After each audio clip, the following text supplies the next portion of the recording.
I never thought my own son, the boy I gave everything to, would stand across from me and signal a stranger to call security.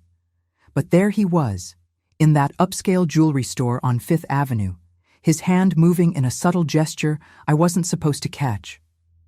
The manager's eyes shifted to me, then back to him. My heart stopped. This wasn't a misunderstanding. This was orchestrated.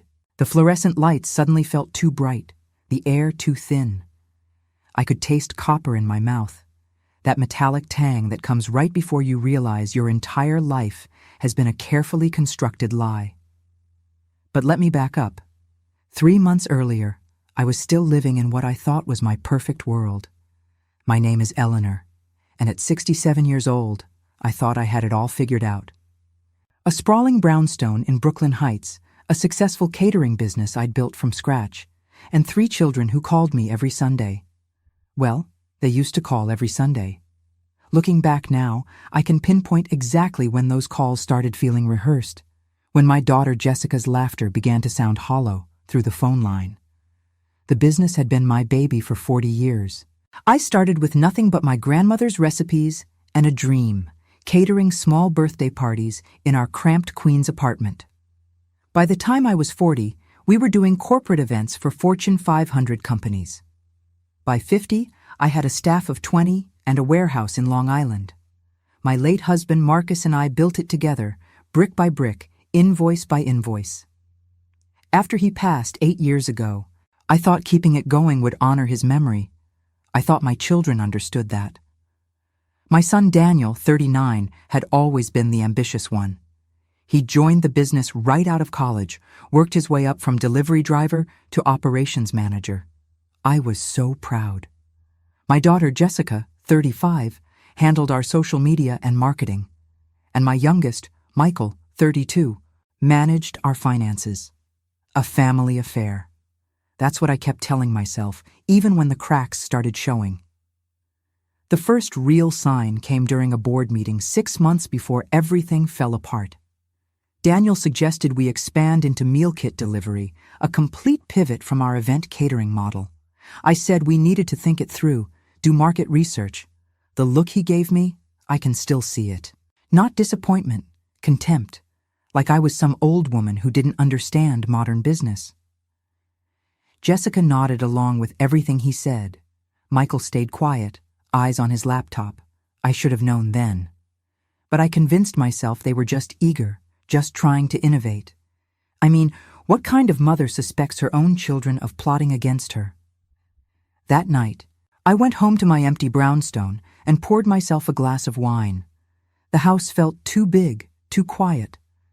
I wandered into Marcus's old study, which I'd kept exactly as he left it. His reading glasses still sat on the desk, next to a biography of Theodore Roosevelt he never finished. I picked up our wedding photo from the shelf. We looked so young, so hopeful. Marcus used to say, "Trust, but verify." I'd forgotten that second part. The family dinners became more frequent after that meeting. Every Sunday, without fail, they'd all show up at my house.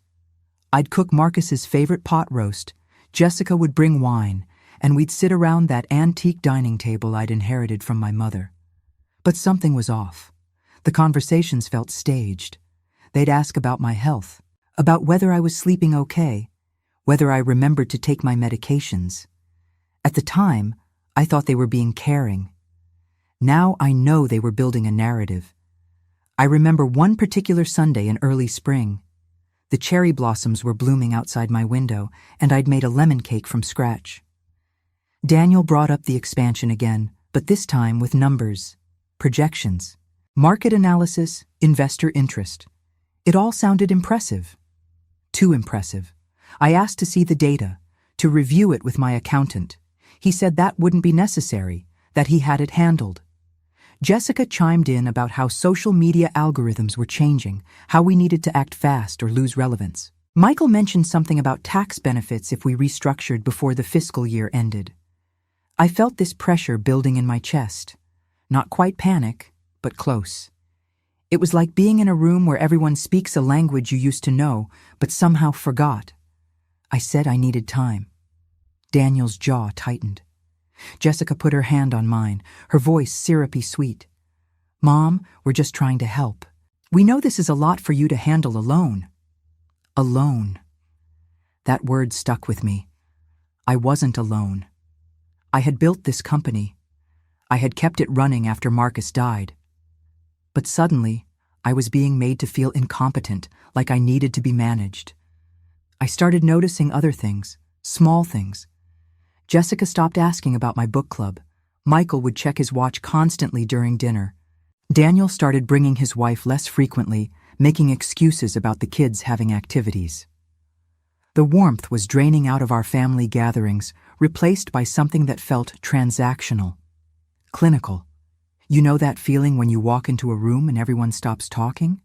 I got that a lot. I'd arrive at the office and find Daniel and Michael in my private conference room. Papers spread across the table. They'd scramble to put things away, tell me they were just reviewing vendor contracts. But the energy was wrong, guilty, secretive. I told myself I was being paranoid. Maybe I was getting old. Maybe I was seeing shadows where there was only light. The thing about gaslighting is that it works because you want to believe the people you love. You want to trust that when they say you're imagining things, you really are just tired or stressed or hormonal or whatever excuse they're feeding you that day. That's where I was living, in that space between knowing something was wrong and being too afraid to admit it. Because admitting it meant admitting that the people I loved most in the world, the people I had sacrificed everything for, might not love me back the same way. And that possibility felt like standing at the edge of a cliff, looking down into nothing. The jewelry store incident was still weeks away, but the foundation was already crumbling.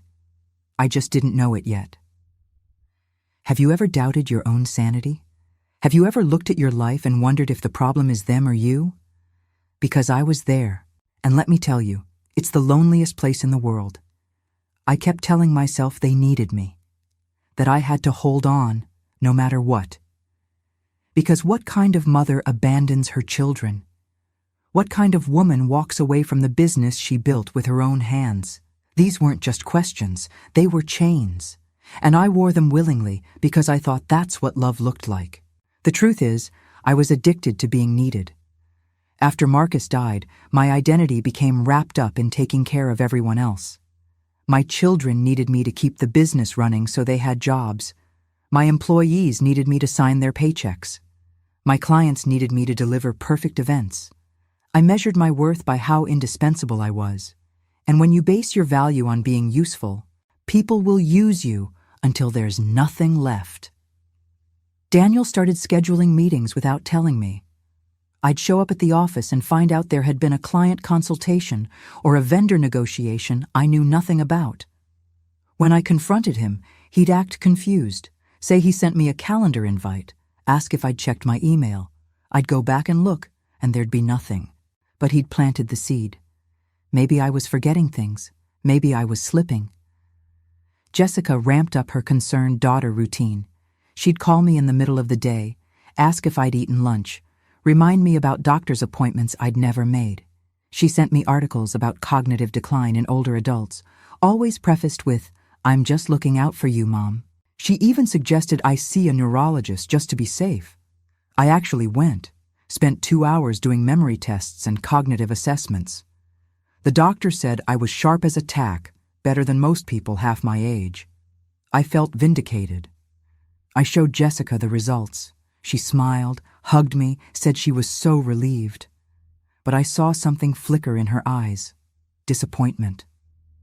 Michael, the quiet one, was the most insidious. He'd always been my baby, the sensitive one who cried at sad movies and brought me flowers on Mother's Day. He started talking to me about estate planning, about how I should think about my legacy, about making sure everything was in order. He brought me documents to sign, said they were just updates to the business structure, nothing major. I trusted him. I signed them. I didn't even read them all the way through. God, I was such a fool. Or was I? I don't know anymore. When someone you birthed, someone you nursed through fever and heartbreak and disappointment, looks you in the eye and lies, what are you supposed to do with that? How do you process betrayal that fundamental? I started having trouble sleeping. I'd lie awake at 3 a.m, staring at the ceiling, trying to figure out what I'd done wrong. Maybe I'd been too controlling. Maybe I should have stepped back years ago, let them run things their way. Maybe I was holding on too tight, suffocating them with my presence. These thoughts would spiral, endless and exhausting. I'd finally drift off around 5, then wake up at 7 feeling like I'd been hit by a truck. My health started declining. Nothing dramatic, just a general deterioration. I'd get dizzy standing up too fast. I'd forget to eat because food stopped being appealing. I lost weight I couldn't afford to lose. My friends at book club noticed. Marjorie pulled me aside one Thursday evening, her hand on my arm, her face creased with worry. She said I looked gaunt, asked if everything was okay. I told her I was fine, just busy with work. She didn't look convinced, but she didn't push. I wish she had. The thing about sacrifice is that it's supposed to mean something. You give up pieces of yourself for the people you love, and the understanding is that it matters, that they see it and value it. But what happens when they don't? What happens when your sacrifice just becomes expected? Taken for granted? Exploited? I gave up my social life. I used to have coffee with friends twice a week, used to take pottery classes on Saturday mornings, used to travel. After Marcus died, I threw myself into the business because I needed something to hold on to. But then it became everything. I'd work 12-hour days, skip meals, cancel plans. Also, my children could have their cushy management positions and their comfortable salaries and their sense of legacy without actually having to build anything themselves. I gave up my health. Those dizzy spells? They were warning signs of high blood pressure I was ignoring. The insomnia? Stress-induced, probably heading toward a complete breakdown. The weight loss. My body literally consuming itself because I wasn't taking care of it. I'd stand in front of the mirror sometimes and not recognize the woman looking back. Hollow cheeks, dark circles, skin that looked paper thin. Where did I go? When did I disappear? I gave up my autonomy. Every decision had to be run through them. Every expense had to be justified. Every idea had to be approved. Slowly, subtly, they'd been infantilizing me, treating me like a child who couldn't be trusted with her own life. And I let them. I let them because I thought that's what families do. They take care of each other. They lean on each other. But there's a difference between leaning and crushing, and I was being crushed. There was this moment about a month before the jewelry store, when I was sitting in my office late at night. Everyone else had gone home. The building was quiet except for the hum of the refrigerators in the kitchen.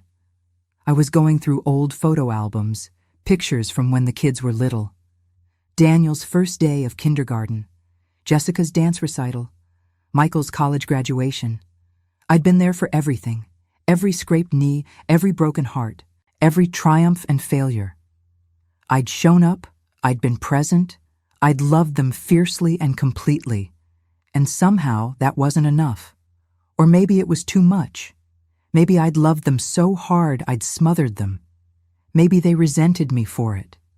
Maybe my constant presence felt like pressure, like obligation, like a debt they could never repay. So instead of trying, they decided to just take what they wanted and push me out. I closed the album and put my head down on the desk. I didn't cry. I was too tired to cry. I just sat there in the dark, feeling the weight of all those years, all that effort, all that love that apparently meant nothing, or worse, meant something they wanted to erase. That's when the chest pain started. Not a heart attack, the doctor would tell me later. Anxiety, stress, your body's way of saying it's had enough. I sat up, rubbed my sternum, took deep breaths the way the internet told me to. It passed after a few minutes, but the fear lingered.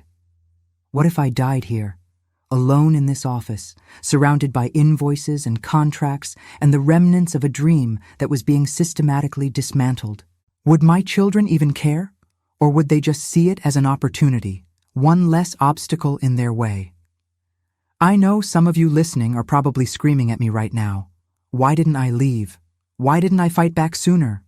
Why did I let it get this bad? And you're right to ask those questions. I ask them myself every day. But here's the thing about being trapped. Sometimes the cage is so comfortable, so familiar, that you don't even realize you're locked in. You think you're choosing to stay. You think it's love. You think it's duty. You think it's who you are. But really, you're just scared. Scared of being alone. Scared of admitting you were wrong. Scared of starting over at an age when you're supposed to have it all figured out. So you stay. You endure. You sacrifice. Until there's nothing left to give. I was heading there. To that place where there's nothing left. But I didn't know it yet. I still thought I could fix things. I still thought if I just tried harder, loved more, gave more, they'd see. They'd understand. They'd come back to me. I was wrong about a lot of things. But I was most wrong about that. Tax season. I used to dread it. But that year, it saved my life. I was in my home office, surrounded by file folders and receipts, trying to make sense of the year's finances. My accountant, Bernard, had requested all the documentation by the end of the week. I'd been putting it off, overwhelmed by the sheer volume of paperwork.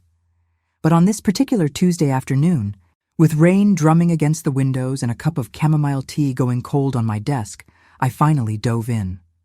The bank statements didn't make sense. I'd look at a withdrawal, cross-reference it with our expense ledger, and come up empty. $5,000 here, $3,000 there, sometimes smaller amounts, $200, $500. Individually, they weren't alarming.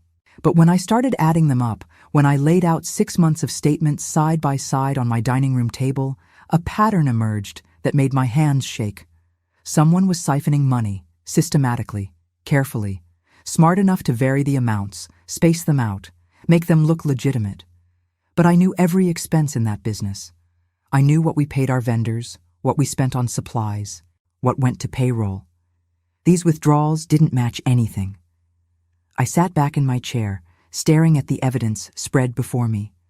The rain had picked up, hammering against the windows like it was trying to get in, or maybe trying to warn me. My chest felt tight again, that same anxiety-induced pain from weeks before. I pressed my palm against my sternum and breathed. Think, Eleanor. Think. I pulled up our online banking portal, went back further. A year. 2 years. The withdrawals had started about 18 months ago, right after that board meeting where Daniel had first proposed the expansion. Small at first, easy to miss, but they'd grown more frequent, more bold. In the last 3 months alone, nearly $40,000 had vanished. I grabbed my phone, hands trembling so badly I almost dropped it. I called Bernard. He answered on the 3rd ring, his voice warm and familiar. I told him what I'd found. He went quiet for a long moment. Then he asked me to email him the statements. He'd take a look, call me back. I sent them and waited. The house felt too big, too empty, too full of ghosts. I wandered from room to room, unable to sit still. In the kitchen, I opened the fridge, closed it, opened it again. Nothing looked appealing. My stomach was churning. In the living room, I picked up the remote, turned on the TV, turned it off. I ended up in Marcus's study, sitting in his leather chair, the one that still smelled faintly like his cologne even after 8 years. What would you do, Marcus? What would you tell me? But I knew what he'd say. He'd tell me to trust, but verify. He'd tell me to follow the money. He'd tell me to protect myself, even if it meant protecting myself from our own children. Bernard called back 2 hours later. His voice was different, careful, like he was walking through a minefield. He'd traced the withdrawals. They were all authorized by Michael's login credentials. Legitimate on the surface, transfers to various vendor accounts. Except Bernard had called 3 of the vendors. They had no record of receiving those payments. The money was going somewhere, but not where the paperwork claimed. I thanked Bernard, hung up, and sat in the growing darkness. I didn't turn on any lights. I just sat there, feeling something fundamental shift inside me. It was like watching a building collapse in slow motion. First one support beam, then another, then the whole structure just crumbling into dust. My baby, my Michael, the one who brought me flowers, the one who cried at sad movies, the one I'd trusted completely, implicitly, without question. He was stealing from me, but he wasn't working alone. Those withdrawals required approval from upper management. Daniel would have seen them. Jessica had access to the accounts. This wasn't one person going rogue. This was coordinated, planned, a family effort to rob me blind. I should have cried. I should have screamed. I should have done something, anything, to release the pressure building in my chest. But I just sat there, numb, watching the streetlights come on outside, watching the world continue like nothing had changed when everything had changed. How long had they been planning this? Months? Years? Had they sat around their own dinner tables, glasses of wine in hand, discussing how to best extract money from their mother without her noticing? Had they laughed about it? Had they felt guilty? Or had I become so much of an obstacle, so much of a burden, that stealing from me felt justified? I thought about all those documents Michael had brought me to sign, all those routine updates to the business structure. What had I actually signed? What had I authorized without realizing it? I stood up, went to my file cabinet, pulled out the folder where I kept copies of everything. I started reading. Really reading, not just skimming to find the signature line. There it was, buried in legal jargon and corporate speak. I'd signed over significant control of the business operations to Daniel and Michael. I'd authorized them to make financial decisions without my approval up to certain thresholds that had been carefully calculated to allow them to do exactly what they were doing. I'd basically given them the keys to rob me, and they'd taken them, smiled, and told me it was for my own good. The phone rang. Daniel. I stared at his name on the screen, watched it ring once, twice, 3 times. I didn't answer. It went to voicemail. He didn't leave a message. 2 minutes later, Jessica called. I didn't answer that either. Then Michael. The 3 of them, checking in, making sure I was still playing along, still being the obedient mother who didn't ask too many questions. I turned off my phone. That night, I didn't sleep at all. I sat at my dining room table with those bank statements, with those contracts, with the undeniable evidence of my children's betrayal, and I planned. Not revenge, not yet.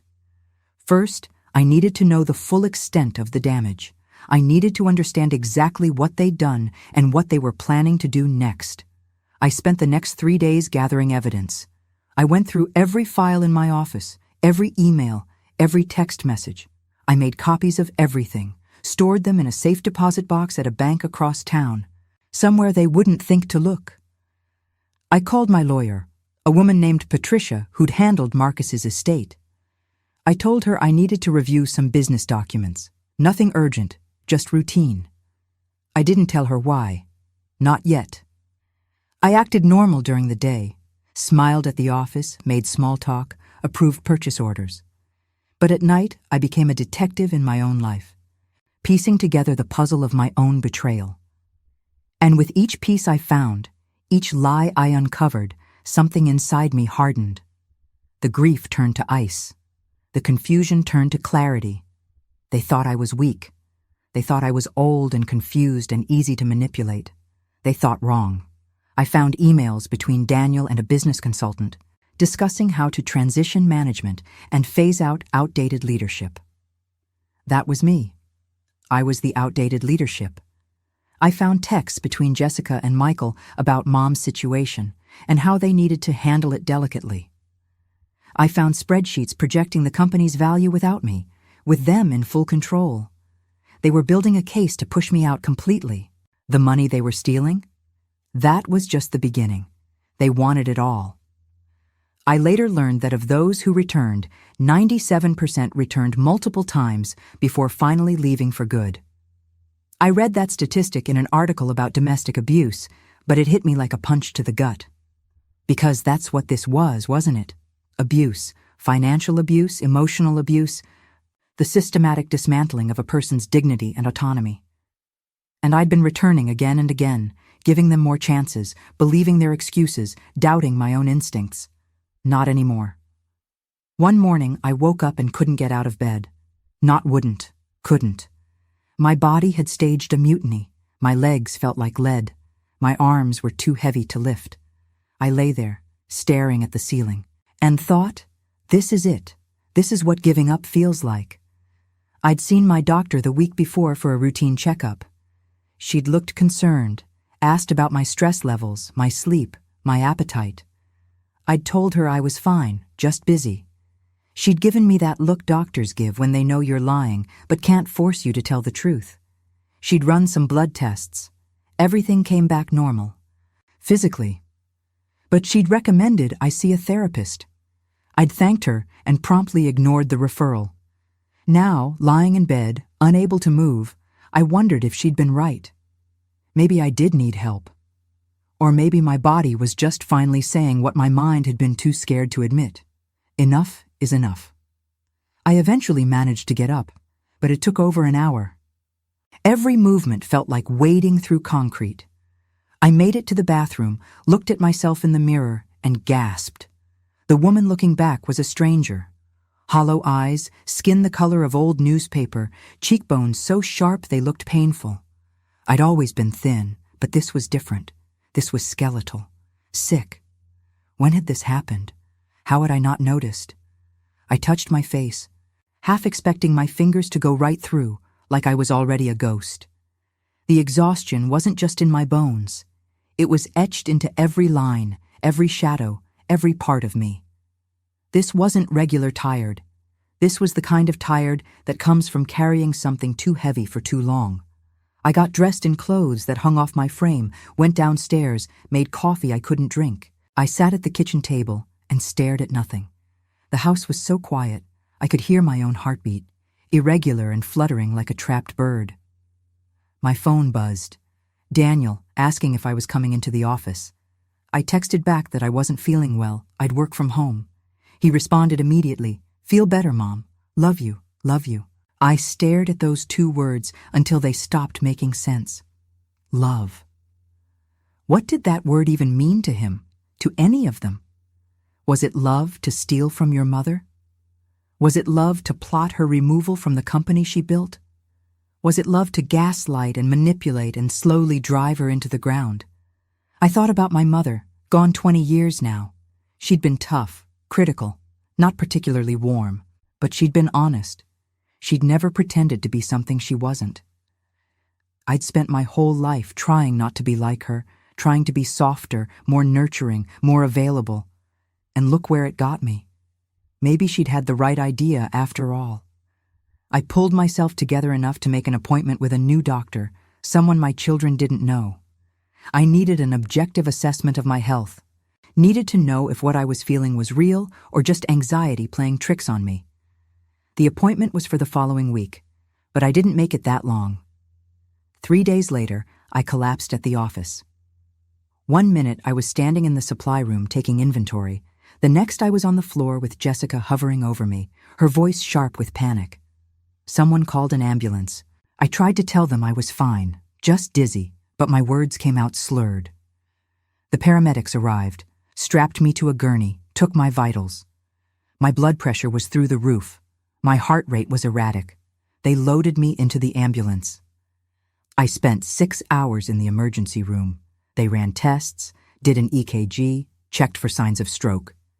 Eventually, a tired-looking doctor came in and told me what I already knew.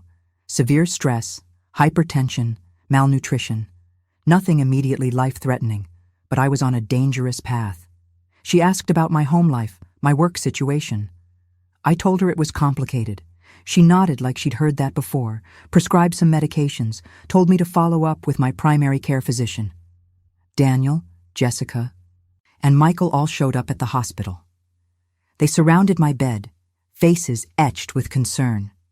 They asked questions, held my hand, said all the right things. I watched them perform, these 3 people I'd given life to, and felt absolutely nothing.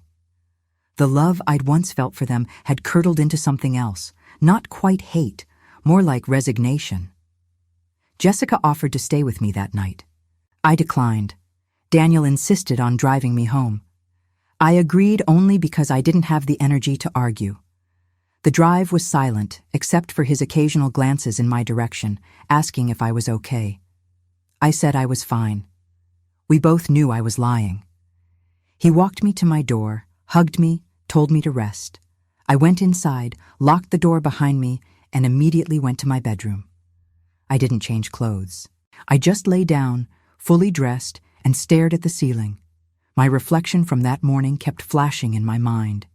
That stranger in the mirror, that ghost of who I used to be. This was their doing. They'd taken my money, my company, my dignity, and now they were taking my health. They were killing me slowly, and they didn't even have the decency to look guilty about it. Something snapped. I can't explain it better than that. Something fundamental inside me just broke, and in its place, something else emerged. Something colder, harder, more dangerous. I sat up, went to my bathroom, really looked at myself again. Yes, I looked terrible. Yes, I looked broken. But I wasn't dead yet. I wasn't gone yet. And if they thought this version of me was going to just roll over and let them win, they didn't know me at all. I washed my face, changed into comfortable clothes, went downstairs, and made myself eat something, even though everything tasted like cardboard. Then I sat down at my computer and started planning in earnest. Not just gathering evidence now, planning my counterattack. They wanted a fight? Fine, they'd get one, but it would be on my terms, and by the time I was done, they'd wish they'd never underestimated Eleanor Chen. Her name was Sister Margaret, and I found her through my friend Marjorie from book club. I'd finally broken down and told Marjorie a fraction of what was happening. Not the full story, just enough to convey that I was struggling. She'd immediately suggested I talk to someone at her church, a spiritual counselor who helped people navigate difficult family situations. I'm not particularly religious. Marcus and I raised the kids with a vague sense of spirituality, celebrated Christmas and Easter, but we weren't regular churchgoers. Still, I was desperate enough to try anything. So on a gray Thursday afternoon, I found myself sitting in a small office in the basement of St. Mary's Catholic Church in Brooklyn, across from a woman in her 60s with kind eyes and calloused hands. Sister Margaret didn't look like what I'd expected. No traditional habit, just simple clothes and a small cross on a chain. She offered me tea, asked me how I was doing, and then just listened. For the first hour, I talked. I told her everything. The whole sordid story spilled out of me like water from a broken dam. She didn't interrupt, didn't judge, just nodded occasionally and let me purge. When I finally stopped, exhausted from the telling, she was quiet for a long moment. Then she said something that changed everything. "Eleanor, do you know what coercive control is?" I shook my head. She explained it to me. The pattern of behavior designed to make someone dependent, to strip them of their autonomy, to make them doubt their own reality. Isolation from support systems, monitoring and surveillance, degradation and humiliation disguised as concern, economic abuse. It's what happens in domestic violence situations, but it doesn't have to involve physical violence to be devastating. "What you're describing," she said gently, "is textbook coercive control. Your children have been systematically breaking you down, making you question yourself, taking away your power piece by piece. And you've been so focused on loving them, on being a good mother, that you couldn't see what they were doing." I felt something crack open inside my chest. Because she was right. God, she was so right. And hearing it named, hearing it validated, made it real in a way it hadn't been before. "How common is this?" I asked, my voice barely above a whisper. She pulled out a folder, showed me some statistics. For every known case of elder abuse, 23 cases remain hidden. Most victims never report it, especially when the abusers are family members. The shame is too great. The disbelief too strong. Who wants to admit their own children are destroying them? 23 cases hidden for every one reported. I wasn't alone. I wasn't crazy. I was one of thousands, maybe millions, suffering in silence. We talked for another hour. Sister Margaret didn't tell me what to do. She wasn't that kind of counselor. But she helped me see that my worth wasn't tied to being useful to my children.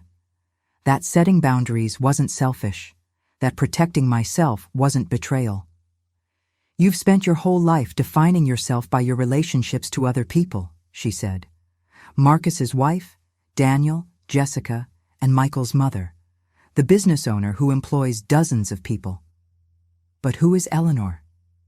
Just Eleanor, without all those roles? When was the last time you asked yourself that? I couldn't remember. Maybe never. She gave me homework. Silly as it sounds, actual homework. She told me to spend time every day doing something just for me, something that had nothing to do with being useful to anyone else. Reading, walking, sitting in a park, just being Eleanor, experiencing life without performing for anyone. I started small. The next morning, instead of going straight to the office, I went to the Brooklyn Botanic Garden. I walked through the Japanese garden, sat on a bench by the pond, watched the koi swim in lazy circles. I didn't check my phone. I didn't think about the business. I just breathed, existed. For 20 minutes, I was just a woman sitting by a pond, and it felt revolutionary. I went back to see Sister Margaret every week. She became my anchor, the one person in my life who had no agenda, who wanted nothing from me except my well-being. She helped me understand that love isn't supposed to hurt like this, that family isn't supposed to feel like a prison, that at 67 years old, I had every right to reclaim my life. Through her, I started to see my situation with clear eyes. The financial theft was bad, yes, but the emotional manipulation was worse. They'd been eroding my sense of self, convincing me I was incompetent, making me dependent on their approval. And I'd been so desperate to keep them close, so terrified of being alone, that I'd let them do it. You're not alone, Sister Margaret reminded me during one session. You have friends. You have people who care about you for who you are, not what you can give them. You've just been too wrapped up in your children to notice. She was right. Marjorie from book club had been trying to reach me for months. So had my old college roommate Patricia, who lived in Boston. So had my neighbors. The Johnsons, who'd invited me to dinner parties I'd always declined because I was too busy. I'd isolated myself, and my children had encouraged that isolation because it made me easier to control. Sister Margaret also helped me understand something crucial. I wasn't going to get the closure I wanted from my children. They weren't going to suddenly realize what they'd done, apologize, and beg for forgiveness. That fantasy needed to die. Real healing, real peace would have to come from within me. I had to forgive myself for being deceived, let go of the dream of the family I'd thought I had, and build a new life based on who I actually was, not who I wished I could be. She suggested I journal, write letters to my children I'd never send, expressing everything I couldn't say to their faces, write letters to my younger self, to Marcus, to the woman I wanted to become. Get it all out on paper where it couldn't hurt me anymore. I filled 3 notebooks in 2 weeks. Rage and grief and love and hate all mixed together, bleeding across the pages. It was exhausting and cathartic and necessary. But Sister Margaret also helped me with something practical. She helped me plan. Not revenge exactly, but justice. She walked me through the moral implications of what I was considering, helped me think through the consequences, made sure I was acting from a place of self-protection rather than pure vindictiveness. You have every right to protect yourself, she said. You have every right to expose what they've done, but make sure you're doing it for the right reasons. Make sure you can live with the outcome. I thought long and hard about that. Could I live with my children hating me? Yes. Could I live with them facing consequences for their actions? Yes. Could I live with myself if I did nothing and let them continue to destroy me? No, absolutely not. Armed with Sister Margaret's wisdom and my own growing sense of self-worth, I finalized my plan. It was elegant in its simplicity, devastating in its execution.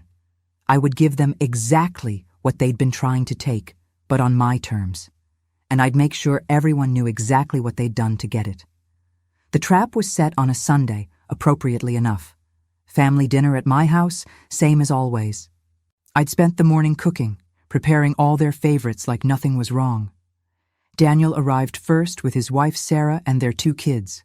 Jessica came solo, her husband conveniently working late again. Michael showed up last, as usual, empty-handed despite my request that everyone bring a side dish. We sat around the dining room table, the same table where we'd shared thousands of meals, where Marcus and I had celebrated anniversaries, where I'd helped them with homework and listened to their problems and tried to teach them to be good humans. The irony wasn't lost on me. I'd left a folder on my desk in the study labeled Estate Planning and Business Transition Documents. Inside were completely fabricated papers suggesting I was planning to sell the business to an outside buyer, cutting them out entirely. The numbers were impressive, millions of dollars they'd never see. I'd made sure the folder was visible but not obvious, like I'd been reviewing it and gotten interrupted. Dinner conversation was stilted. I was quieter than usual, which put them on edge. They kept asking if I was feeling okay, if the hospital visit had scared me, if I needed anything. I said I was fine, just tired. I watched them exchange glances across the table, silent communication I wasn't privy to. After dessert, I excused myself to take a phone call from a friend, leaving them alone in the dining room. I went upstairs to my bedroom, knowing exactly what would happen next. I'd installed a small camera in the study 2 days earlier, positioned to capture anyone entering the room. It was recording to my laptop. I watched on my phone as Michael waited about 3 minutes, then casually stood and said he needed to use the bathroom. He walked right past the downstairs bathroom and into my study. I watched him go straight to the desk, pick up the folder, flip through it. His face went pale. He pulled out his phone, took pictures of several pages. Then he carefully put the folder back, not quite in the same position, and left the room. Gotcha. He went straight back to the dining room. I couldn't hear what he said, but I watched Daniel and Jessica's body language change immediately. They became animated, agitated. 20 minutes later, they started making excuses to leave. Daniel's kids had school the next day. Jessica wasn't feeling well. Michael remembered he had an early morning meeting. They all hugged me goodbye, told me they loved me, promised to check in soon. I smiled and waved from the doorway, watching them load into their cars, already on their phones before they pulled away from the curb. I went back inside, closed the door, and allowed myself a small, cold smile. They'd taken the bait perfectly. Now they'd scramble, try to accelerate whatever plan they'd been cooking up, make mistakes in their haste. And I'd be watching every move. The next morning, I arrived at the office early. I'd scheduled a mandatory management meeting for 10 a.m. All department heads required to attend. Daniel looked surprised to see me there, probably expected me to be home resting after my tiring dinner party. I smiled at him, bright and oblivious. The meeting started normally enough. I went through the agenda, discussed upcoming events, reviewed quarterly numbers. Then, casually, almost as an afterthought, I mentioned I'd been thinking about the future of the company. "I'm not getting any younger," I said, watching their faces carefully. "I think it's time we formalized succession planning. Make sure everything's in order if something happens to me." Daniel jumped on it immediately. Too eager, too fast. "That's a great idea, Mom. Actually, Michael and I have been working on some proposals. We could present them this week." "Perfect," I said. "Let's schedule that for Friday." I watched them leave the meeting, watched them cluster in the hallway, heads together, voices low. They thought they were being subtle. They thought I couldn't see. But I saw everything now. The veil had been lifted, and I was done being blind. That week, I played my part perfectly. Loving mother, trusting boss, woman slowly coming to terms with her own mortality and limitations. I asked their opinions on things I already knew the answer to. I deferred to their expertise. I made myself seem smaller, weaker, more malleable. And they ate it up, convinced they were finally getting what they wanted. Friday's presentation was impressive, I had to give them that. Slick PowerPoint, detailed financial projections, a complete restructuring that would essentially hand them control while giving me a ceremonial title and a generous retirement package. It was robbery dressed up as estate planning. I asked questions, thoughtful and concerned. I suggested we all take the weekend to think about it, consult with legal counsel, make sure everything was proper and above board. They agreed, barely containing their excitement. That night, I called Bernard and Patricia, my accountant and lawyer.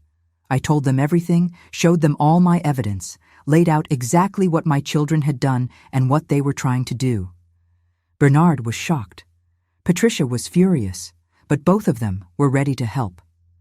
We spent the weekend building a case. Not for criminal charges, though what my children had done probably crossed that line. I wasn't trying to put them in jail. I was trying to protect myself and make sure they couldn't hurt anyone else. Patricia drafted documents that would remove them from any position of authority in the company, that would require them to repay every cent they'd stolen, that would cut them out of my will entirely. It was nuclear. It was necessary. And I was ready. The confrontation would happen at church, of all places, not because I'd suddenly found religion, but because I'd found community there. Sister Margaret had invited me to a Sunday service, and I'd started attending regularly. It gave me a sense of peace, a connection to something bigger than my own pain. The congregation knew me, welcomed me, made me feel seen in a way I hadn't felt in years. My children occasionally showed up to church too, mostly on major holidays, making their token appearance for appearance's sake. But that particular Sunday, they'd all agreed to come, a show of family unity after my health scare. They'd told me they wanted to support me, wanted to be there for me. How touching. I'd arranged to meet with them in one of the small conference rooms after the service, ostensibly to discuss the succession plan further. Patricia would be there, which they expected. What they didn't expect was Bernard, or Sister Margaret, or the 3 other board members I'd secretly kept in the loop. They walked in smiling, confident, ready to finalize their takeover. They saw the room full of people and faltered. Daniel recovered first, his salesman charm kicking in. "Quite a crowd," he said, trying to sound amused rather than alarmed. "Are we making this a party?" I didn't smile back. "Sit down." Something in my voice must have warned them. They sat slowly, eyes darting around the room, trying to read the situation. I stood at the head of the table. Patricia on one side, Sister Margaret on the other. I'd dressed carefully for this, in one of my power suits from back when I ran client meetings, my hair done, makeup on. I needed them to see that I wasn't broken. I wasn't weak. I was Eleanor Chen, and I was done playing their game. "We're here to discuss the business," I said calmly, "but not the way you expected." I nodded to Patricia. She slid folders across the table to each of them. Inside were copies of all the evidence I'd gathered. Bank statements, emails, text messages, the fabricated documents they'd photographed, everything. I watched their faces as they flipped through, watched the color drain, watched the panic set in. "I know everything," I said simply. "I've known for weeks. The stolen money, the manipulation, the plan to push me out. All of it." Daniel opened his mouth. I held up my hand. Don't insult me further by lying. I have proof of everything. Bernard has traced every fraudulent transaction. Patricia has documented every breach of fiduciary duty. You're caught." Jessica started crying. Michael stared at the table. Daniel's jaw clenched, his hands fisting on the folder. "Here's what's going to happen," I continued. "You're going to repay every cent you stole. You're going to resign from all positions within the company. You're going to sign agreements that you will never contest these decisions or attempt to regain control. And if you refuse, Patricia will file both civil and criminal charges." "You can't do this," Daniel said, voice tight. "You're our mother." "Exactly," I said, and my voice broke just slightly on that word. "I'm your mother, And you stole from me. You lied to me. You tried to destroy me. So yes, I can do this. I have to do this. Because if I don't, you'll do it to someone else. You'll teach your children that this behavior is acceptable, and I won't be responsible for that. I wanted them to fight. Part of me wanted them to argue, to defend themselves, to show some emotion other than shock and fear. But they just sat there, trapped, caught, with nowhere to go. Sister Margaret spoke then, her voice gentle but firm. Your mother has been incredibly generous. She could have you arrested. She could ruin your reputations. Instead, she's giving you a chance to make this right, to walk away with your freedom and your dignity, if not your inheritance. One by one, they signed the documents Patricia put in front of them. Repayment plans, resignations, non-disclosure agreements. Each signature was like watching a piece of my heart die, but also like watching a tumor being cut out. Painful, but necessary. When it was done, when all the papers were signed and witnessed, I stood up. You can go now, I said. They left without a word, no apologies, no tears except Jessica's, and those felt more like self-pity than remorse. They just gathered their things and walked out of that church conference room, out of my business, out of my life. I stood there for a long moment after they were gone, shaking. The board members quietly excused themselves. Bernard gave my shoulder a squeeze on his way out. Patricia waited, watching me carefully. Are you okay? She asked. I thought about it, really thought about it. I don't know, I admitted. Ask me in a year. Sister Margaret stayed with me. We sat in that conference room in the quiet aftermath, and I let myself feel everything I'd been holding back. The grief, the relief, the rage, the freedom. It was overwhelming and liberating and terrifying all at once. Did I do the right thing? I asked her. Only you can answer that, she said. But I'll tell you this. You protected yourself. You drew a line. You said no more. That takes more courage than most people ever have to find. That night, alone in my brownstone, I sat in Marcus's study and cried for the first time in months. Not delicate tears, but the kind of crying that racks your whole body, that purges something deep and toxic from your soul. I cried for the family I'd thought I had.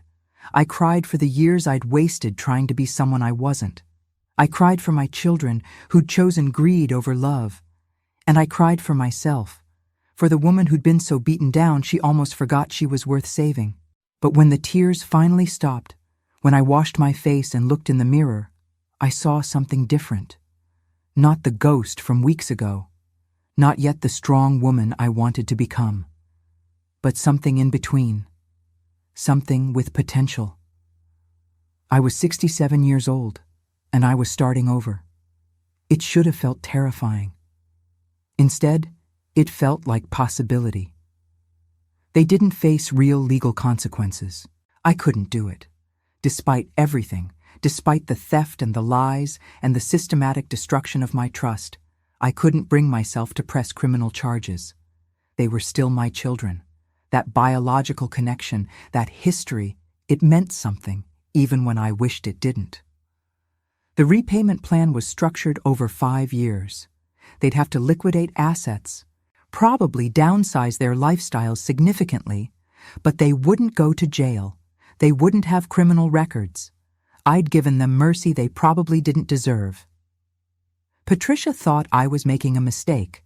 So did Bernard. Even Sister Margaret gently suggested I was being too lenient. But here's the thing about justice. Sometimes the external kind isn't as important as the internal kind. What mattered was that I was free. They no longer had power over me. They no longer had access to my money, my business, my life. They were cut off, and that severance was its own form of punishment. I restructured the company, brought in new management, people I'd vetted carefully who had no family connection to me. I promoted several employees who'd been with me for years, people who knew the business inside and out. I stepped back from day-to-day operations but maintained majority ownership and final decision-making authority. It was still my company, but it no longer consumed my entire existence. The hardest part wasn't the business restructuring or even the family estrangement. It was the question that haunted me at night. Was it fair? Did they deserve to walk away without facing the full weight of what they'd done? Did I do the right thing by protecting them one last time? Or was I still falling into old patterns, still prioritizing their well-being over my own need for justice? I don't have answers to those questions. Some days I feel like I was too soft, like I should have thrown the book at them and let the legal system do its work. Other days I feel like I found the right balance between accountability and mercy, that I managed to protect myself without completely destroying them.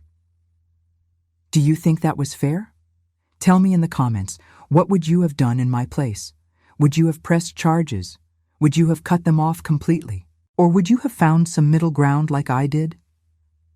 I think about that a lot, about fairness and justice and whether they're even the same thing. The law says what they did was criminal. My heart says they're still my children. Somewhere in the tension between those two truths, I made my choice.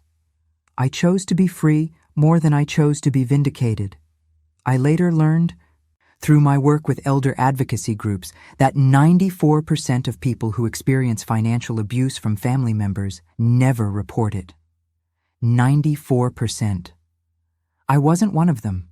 I didn't let them get away with it completely, but I also didn't pursue the maximum punishment. I'm somewhere in that 6% who spoke up, but maybe not as loudly as I could have. Is that cowardice? Is that compassion? Is it both? I genuinely don't know. What I do know is that I sleep better now than I have in years. I don't wake up at 3 a.m. wondering if I'm crazy. I don't second-guess every decision. I don't carry the weight of their expectations on my shoulders. I'm lighter, even if the lightness came at a terrible cost. They tried to reach out a few times in those first months. Daniel sent emails asking if we could talk, if there was any way to repair our relationship. Jessica left voicemails crying and apologizing, though her apologies felt hollow, focused more on her pain than mine. Michael said nothing, which was somehow worse than the others' attempts at reconciliation. I didn't respond. Patricia had advised me not to, and I agreed. Every communication was a potential opening, a way for them to worm back into my life. I'd drawn my boundary. I needed to hold it. Sister Margaret asked me during one of our sessions if I thought I'd ever forgive them. I told her I didn't know. Forgiveness feels like something that happens to you, not something you decide to do. Maybe one day I'll wake up and the anger will be gone, replaced by something softer. Or maybe it won't. Maybe this wound is one that scars over but never fully heals. What I've learned is that peace doesn't require forgiveness. It requires acceptance. Accepting that they are who they are, that they made their choices, that I can't change any of it. Accepting that I did my best with what I knew at the time. Accepting that some relationships end badly, even the ones you thought would last forever. On particularly hard days, I remind myself, he didn't face the consequences I could have imposed, but he lost me. They all lost me. And maybe for them, maybe that's punishment enough. Maybe waking up knowing they destroyed their relationship with their mother for money they had to pay back anyway. Maybe that haunts them. Or maybe it doesn't. Either way, it's not my responsibility anymore.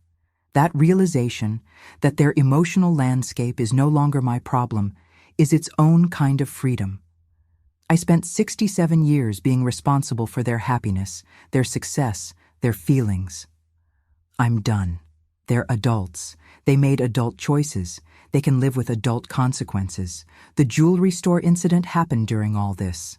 I'd gone to sell a necklace Marcus had given me for our 30th anniversary. Beautiful piece, diamonds and sapphires, worth a small fortune. I didn't want to sell it for financial reasons. The business was stable. I was fine. I wanted to sell it because it represented something I needed to let go of. Daniel happened to be walking by, saw me through the window. He came in, and for a moment, we just stared at each other.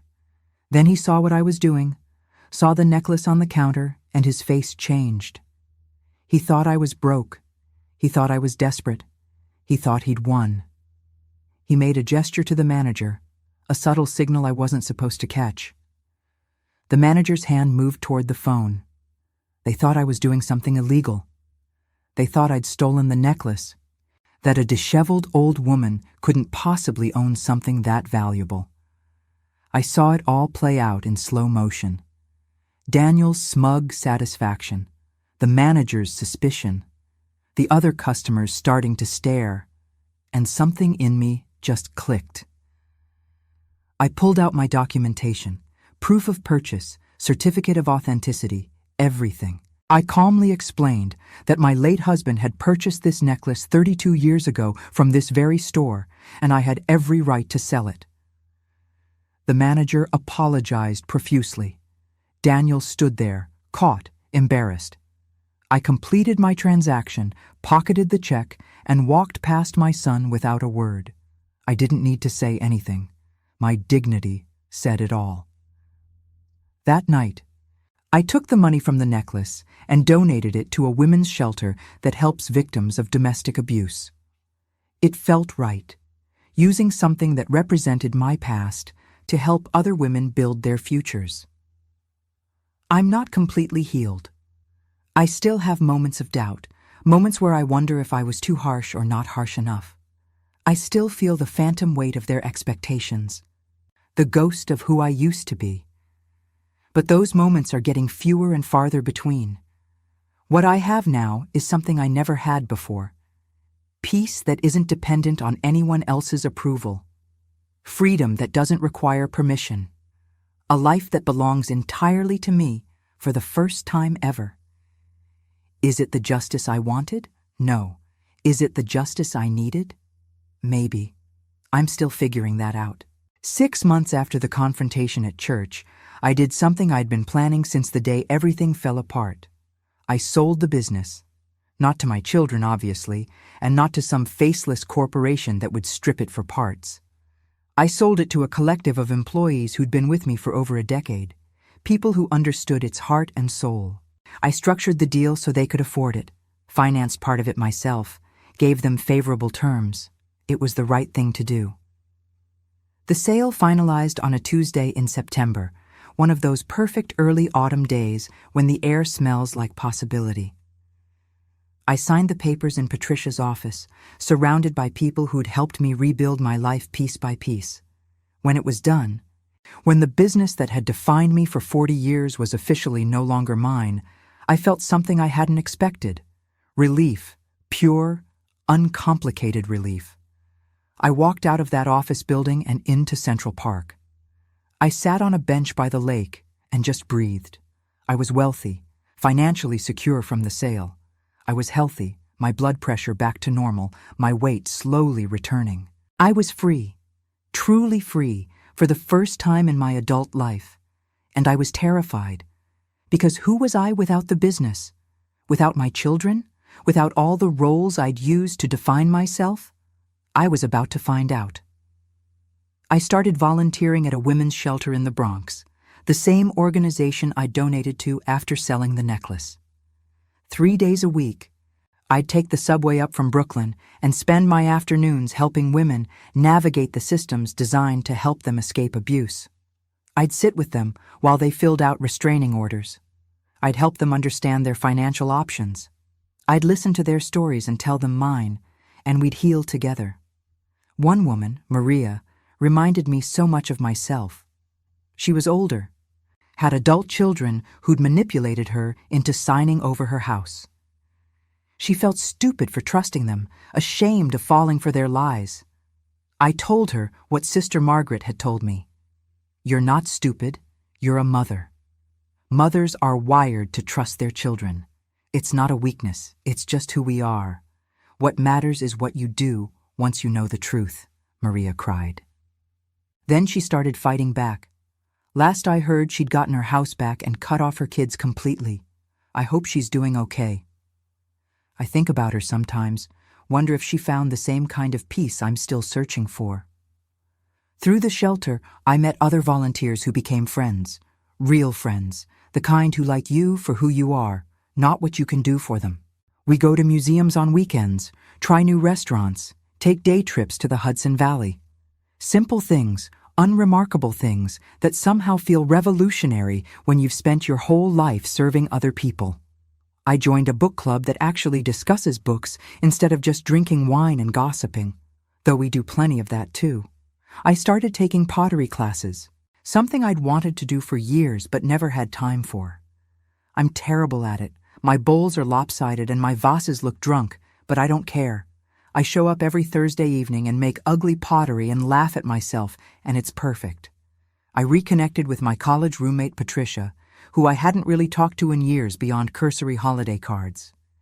We spent a weekend in Boston together, stayed up late drinking wine and remembering who we used to be before life got complicated. She told me I seemed different, lighter. I told her I felt like I'd been carrying a backpack full of rocks for decades and had finally put it down. I started traveling. Small trips at first, just weekend getaways to nearby cities. Then I got braver. I went to Italy for 3 weeks, stayed in small hotels, ate too much pasta, didn't check my phone for days at a time. I went to Ireland and traced my grandmother's roots. I'm planning a trip to Japan for next spring, something Marcus and I had always talked about doing but never got around to. Each trip, each new experience, each moment of joy untethered from obligation or duty feels like reclaiming a piece of myself I'd lost. Or maybe discovering a piece that was always there, just buried under years of being what other people needed me to be. I look different now, too. I gained back the weight I'd lost, filled out in a healthy way that makes me look alive again instead of skeletal. I cut my hair short, a pixie cut that feels liberating and rebellious at 68. I wear brighter colors, try new styles, care less about looking age-appropriate and more about looking like me. The brownstone in Brooklyn Heights is still mine, but it doesn't feel like a mausoleum anymore. I've redecorated, gotten rid of furniture that held bad memories, brought in new pieces that make me smile. I converted Marcus's study into an art studio where I practice my terrible pottery and worse painting. The house feels alive again, full of light and possibility instead of ghosts. My health has stabilized completely. Regular checkups show normal blood pressure, normal cholesterol, all the numbers moving in the right direction. My doctor, the one who'd been so worried about me, says I'm healthier now than I was 5 years ago. Turns out removing toxic people from your life is better than any medication. I still see Sister Margaret regularly. Not as often, maybe once a month now instead of weekly, but she remains an important part of my support system. She helped me understand that what I'm experiencing isn't just recovery, it's rebirth. I'm becoming someone new, someone who existed before all the roles and responsibilities, but got buried under them. I'm excavating myself, and it's hard work, but worth it. Do I think about my children? Every day? Do I miss them? Sometimes. Do I regret my choice? Never. That's the difference now. I can hold complex feelings without letting them paralyze me. I can miss the idea of who I thought they were while accepting the reality of who they actually are. I can wish things were different while being grateful they're not worse. I haven't heard from Daniel in months. Last I knew, he'd taken a job with a competitor, started over somewhere. He didn't have to face the shame of what he'd done. Jessica sends a card every few months, still apologizing, still asking if we can talk. I don't respond, but I also don't throw them away. They sit in a drawer, a record of her attempts at reconciliation that I'm not ready for and may never be. Michael vanished completely. No contact, no attempts, nothing. I don't know if that's easier or harder than the other's persistent attempts. Some nights I imagine what reconciliation would look like. They'd show up at my door, genuinely remorseful, having done the work to understand what they did and why it was wrong. We'd sit at my kitchen table, and they'd listen while I told them everything they put me through. They'd apologize without making excuses. They'd ask how they could make it right, knowing there's probably no way to fully repair what they broke. And then I'd forgive them, and we'd slowly, carefully rebuild something new. Not the relationship we had before, that's dead and buried. But maybe something honest, based on mutual respect instead of obligation. That's the fantasy. The reality is they're probably not capable of that kind of introspection, and I'm probably not capable of trusting them again, even if they were. Some bridges, once burned, can't be rebuilt. You just have to accept the river between you and move on. I'm moving on, slowly, imperfectly, with setbacks and bad days and moments where I question everything. But I'm moving, forward, not backward, towards something, even if I'm not entirely sure what that something is yet. That's what rebirth looks like, I think. Not a dramatic transformation, not a phoenix rising from ashes. Just a woman in her late 60s figuring out who she is when no one's watching, when no one needs anything from her, when she's free to be selfish and messy and imperfect and gloriously, wonderfully herself. I planted a garden in my tiny Brooklyn backyard. Nothing fancy, just some tomatoes and herbs and flowers that attract butterflies. I sit out there in the mornings with my coffee, watching things grow, marveling at the simple miracle of seeds becoming plants, becoming food. There's a metaphor there, probably. I don't need to name it to appreciate it. I'm writing this all down, not for publication, just for me. Sister Margaret suggested it might help to document this journey, to have a record of where I've been and where I'm going. So I write, late at night when the house is quiet, trying to make sense of everything that's happened. Sometimes I reread what I've written and barely recognize the woman in these pages, the one who was so beaten down, so manipulated, so lost. She feels like someone else now, a character in a story that happened to someone else. But she's me. She's who I was. And acknowledging her, honoring her pain while celebrating her survival, feels important. This is my rebirth. Not perfect, not complete, but mine. And that's enough. Before I end my story, I want to share something important I learned through all of this. Something that might help you or someone you love avoid the trap I fell into. Financial protection is crucial, especially as we get older. And I'm not just talking about having a savings account or a good retirement plan. I'm talking about protecting yourself from the people who might try to exploit you, even if those people are your own family. Here's what I wish I'd known, what I wish someone had told me before I signed away my power. First, never sign anything without reading it completely and having an independent third party review it. I don't care if it's your child, your spouse, your most trusted advisor. If someone is pushing you to sign documents quickly, especially if they're downplaying the importance of those documents, that's a massive red flag. Take the papers to a lawyer who doesn't know the other parties involved. Get an objective opinion. It might cost you a few $100s, but it could save you everything. Second, maintain separate accounts that only you have access to. I had joint accounts with Michael for business convenience. That convenience became a weapon. Keep at least one account, ideally with significant funds that only you control. If something goes wrong, if someone tries to freeze you out or steal from you, you have resources to fight back. Third, know your rights.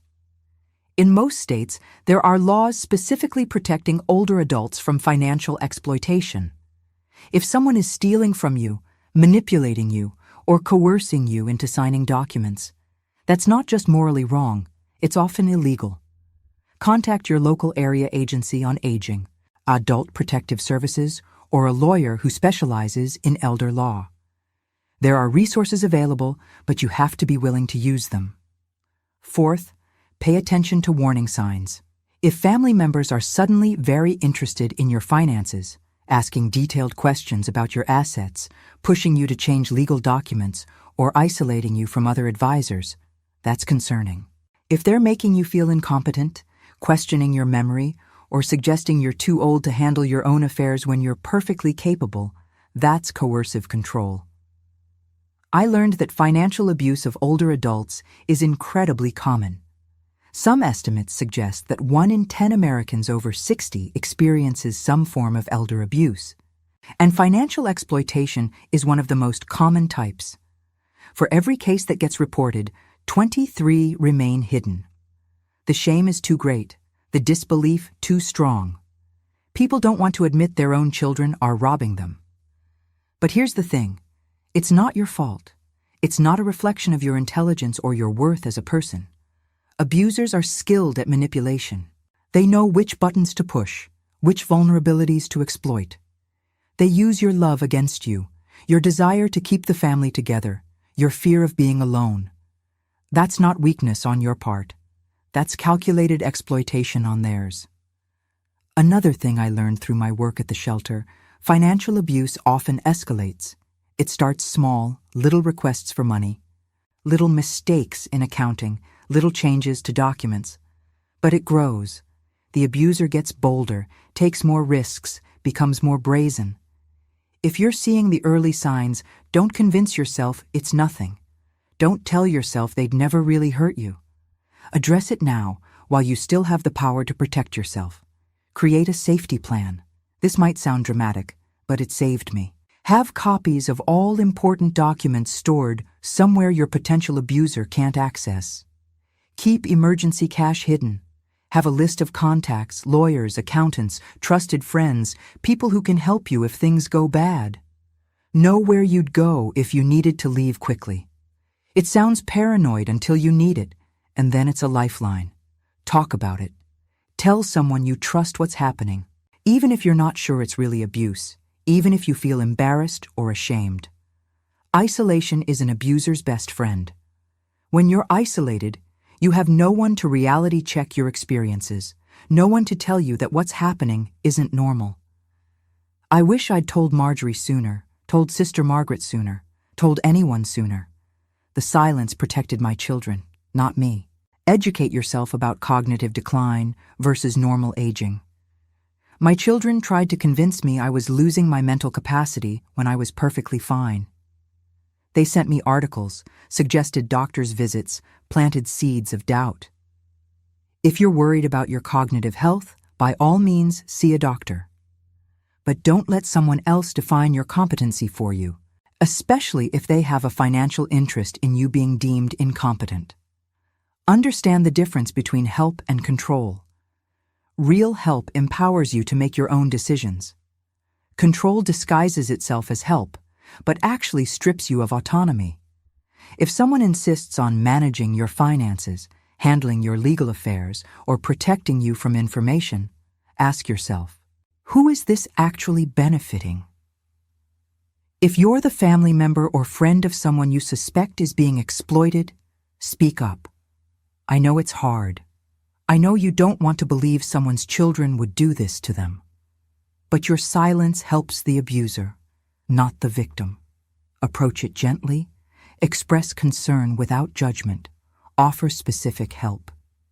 I noticed X seems to have a lot of control over your finances. Do you feel comfortable with that arrangement? That simple question might open a door. Document everything. If you suspect abuse, start keeping records, dates, times, what was said, what was done. Take screenshots of texts and emails, make copies of financial documents. This evidence will be crucial if you need to take legal action later. I started documenting too late, but what I did capture made all the difference in building my case. Know that you can fight back, even if you're older, even if you're not sure you have the energy, even if you're scared. I was terrified. I thought I was too old to start over, too tired to fight, too invested in keeping the peace. But I did it anyway, and you can too. It's not too late to protect yourself. Finally, understand that your worth isn't tied to your usefulness. This was the hardest lesson for me to learn. I thought my value came from what I could provide, how I could help, what I could give. But you're valuable just by existing. You don't have to earn love through sacrifice. Real love doesn't require you to destroy yourself to prove it. If you're in a similar situation, please get help. Contact the National Center on Elder Abuse. Call Adult Protective Services. Talk to a lawyer. Reach out to a domestic violence organization. Many of them help with elder abuse too. You don't have to navigate this alone. There are people who understand, who won't judge you, who will help you find a way forward. And if you're someone who's watching this happen to a loved one, intervene. Don't worry about keeping the peace or not causing drama. Worry about protecting a vulnerable person from exploitation. Be the advocate they might not be able to be for themselves. My life isn't perfect now. I still have hard days. I still struggle with trust. I still grieve the family I thought I had. But I'm free, and I'm rebuilding, and I'm okay. More than okay. I'm discovering who I am when I'm not busy being who everyone else needs me to be. You can get there too. It's not too late. You're not too old. You deserve to be safe, to be respected, to have autonomy over your own life. Don't let anyone, not even your own children, convince you otherwise. Thank you for staying with me until the end of this long, difficult story. I hope it helped you in some way, whether you're going through something similar or you love someone who is. I hope it reminded you that you're stronger than you think, braver than you know, and worth protecting. I'd love to know where you're listening from, what time it is in your corner of the world. Drop a comment telling me your city and whether it's morning, afternoon, or late at night where you are. And if this story resonated with you, if you felt seen or validated or less alone, please hit that like button. It helps more people find these stories, and maybe someone out there needs to hear this today. Tell me in the comments, what would you have done in my place? Would you have pressed charges? Would you have cut them off completely? Or would you have found some middle ground like I did?